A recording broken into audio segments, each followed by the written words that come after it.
Good morning, students. Hope you all are doing well, and I think you are finding this chapter interesting. Now, I'm going to solve a different sum where I think many of you might face some doubts or problems. In this sum, almost all the different points are covered. Sum number 15 in old book and new book, you can check out a sum where Dr. Mahapatra is mentioned. You have to prepare accounting equation of Dr. Mahapatra. So proforma आपने वही रखना है, serial number, transaction, assets is equal to liabilities plus capital.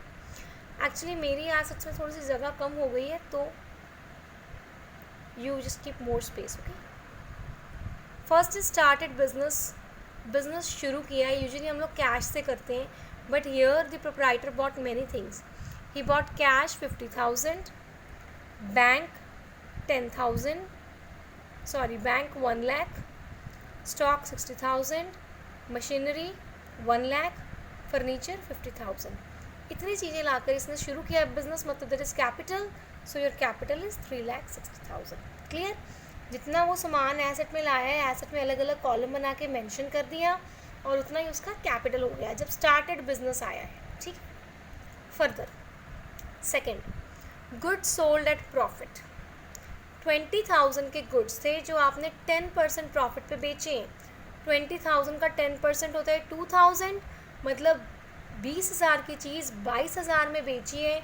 उसमें 50% cash मिल गया है और 50% उधार बेची है. यही क्वेश्चन है ना आपका, इसको ध्यान से समझो. सबसे पहले आपने जो बेचा है, स्टॉक कम हो गया, 60,000 में से 20,000 चला गया, 40,000 स्टॉक में से माइनस कर दो, कर दिया.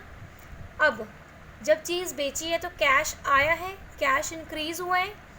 कितने की बेची थी? 22 की. उसमें से आधा कैश मिल गया, 11,000 रुपया कैश में लिख दो. आधा बेटा जब हम किसी को उधार बेचते हैं ना, सामने वाला हमारा डेटर बन जाता है. तो कैश के पास ही मैंने लिखा हुआ देखो डेटर में भी 11,000 रुपया ऐड कर दो. अब 20 की चीज़ थी, 22 में बेची है, 2,000 का प्रॉफिट हुआ है. तीसरी एंट्री आ गई, 2,000 कैपिटल में ऐड कर दो. ये मैंने पहले भी एक्सप्लेन किया था, any profit any loss you have two plus और माइनस इन द कैपिटल. लग गई समझ? अब तीसरी एंट्री देखो, डेप्रिसिएशन ऑन मशीन. मशीनरी पे आपकी डेप्रिसिएशन हो गई. एक तो मशीनरी में से माइनस कर दो क्योंकि उसकी वैल्यू कम हो गई. एक लॉस है डेप्रिसिएशन, तो कैपिटल में से माइनस कर दो. देखो फिर बैलेंस मैच कर गया, 3,52,000 एंड 3,52,000. अब आ जाओ अगली एंट्री पे, cash withdrawn for personal use. Cash निकाला है, मतलब कैश कम हो जाएगा, कैश में से माइनस करो 10,000. पर्सनल यूज़ के लिए निकाला है, कैपिटल में से माइनस करो क्योंकि ड्राइंग्स है. 10,000 माइनस किया, दोनों तरफ फिर इक्वल आ गया, 342. Next entry, interest on drawing.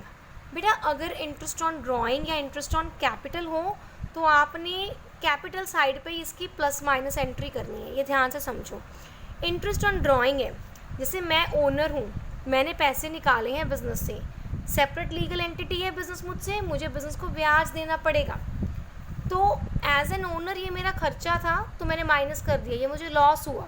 But as a business वो बिजनेस का प्रॉफिट हुआ, बिजनेस की इनकम हुई है, तो हमने ऐड कर दिया. ठीक है. इस प्रोस्पेक्टिव से एक बार मैंने प्लस कर दिया क्योंकि बिजनेस की इनकम थी, एक बार मैंने माइनस कर दिया क्योंकि मेरा लॉस था, आई एम दी ओनर. ठीक है. तो यहीं पे वो प्लस माइनस हो गया और टोटल रहेगा फिर सेम का सेम. लास्ट एंट्री है बेटा, sold goods to Gupta against bill receivable. Bill receivable फिर तुम्हारा एक एसेट है, करंट एसेट है. अगर हमने चैप्टर 2 आपको याद है, मैंने ये टर्म समझाए थे आपको, इसीलिए मैंने डिटेल में समझाए थे ताकि आपको बाद में तकलीफ ना आए. तो आप लोगों ने क्या किया, आपने गुड्स सोल्ड किए हैं गुप्ता को, गुड्स बेचे हैं, गुड्स जा रहे हैं, स्टॉक कम होगा, स्टॉक में से 10,000 माइनस कर दो. एक और कॉलम ऊपर ऐड करो बिल रिसीवेबल का और उसके नीचे लिख दो ठीक 10,000 रुपया. ठीक है, कि गुप्ता को 10,000 बिल.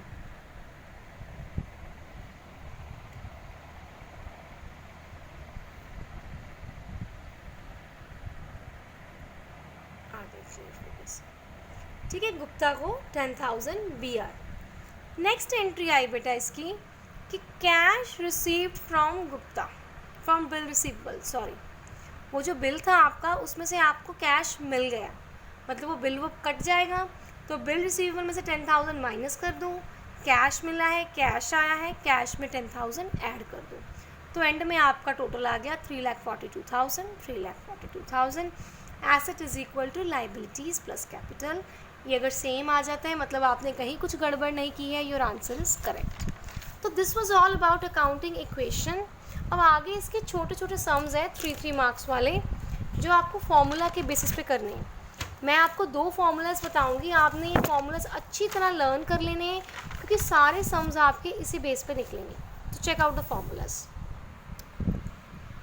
अगर आपको क्वेश्चन में कहें calculate total assets, opening capital, closing capital and profit and loss, तो how you are going to do it.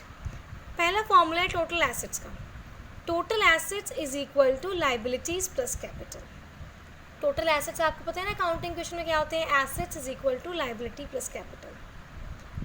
तो अगर क्वेश्चन में टोटल एसेट्स दिए हैं, आपने लाइबिलिटीज़ ढूंढनी है, वो भी आप ढूंढ सकते हो टोटल एसेट्स में से कैपिटल माइनस करके.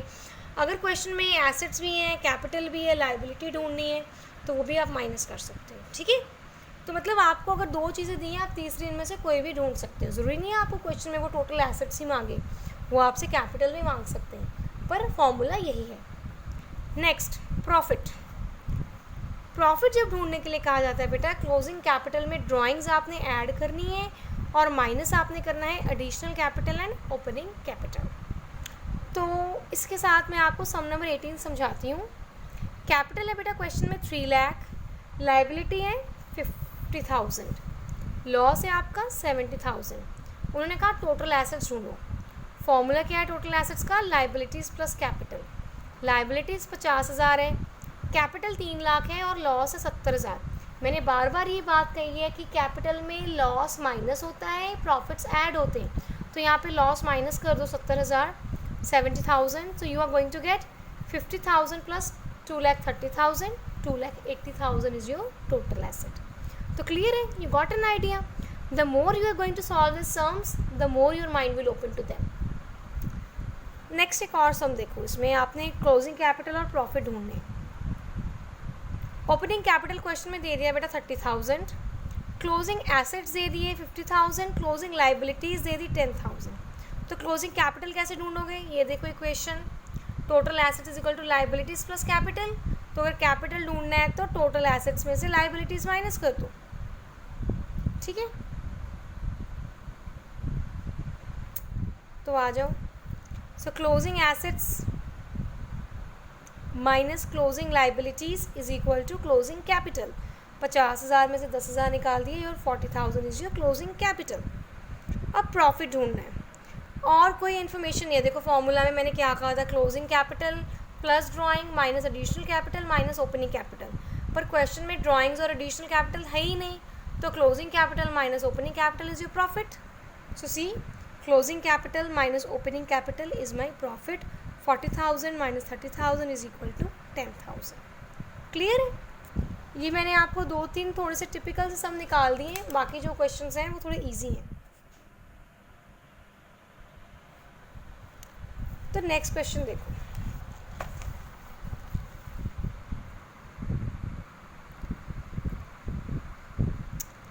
मोहन का ओपनिंग कैपिटल है 25,000. मोहन ने किसी से लोन लिया था 12,500, एडिशनल कैपिटल है 12,500, ड्राइंग्स है 7,500, क्लोजिंग एसेट है 75,000. तो पहले उन्होंने कहा कि क्लोजिंग कैपिटल ढूंढो.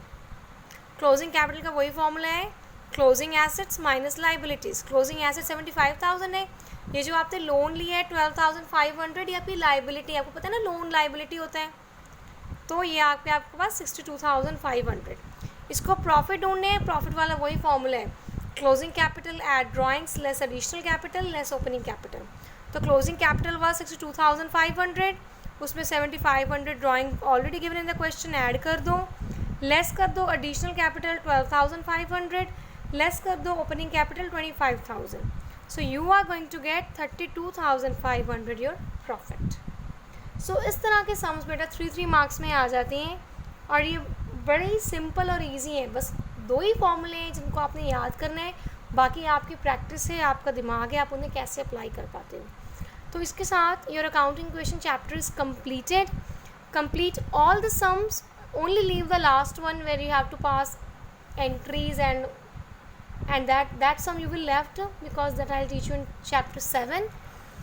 You will do till this closing capital, opening capital, this numericals. You will complete your chapter and get ready for the test in your next lecture. Thank you.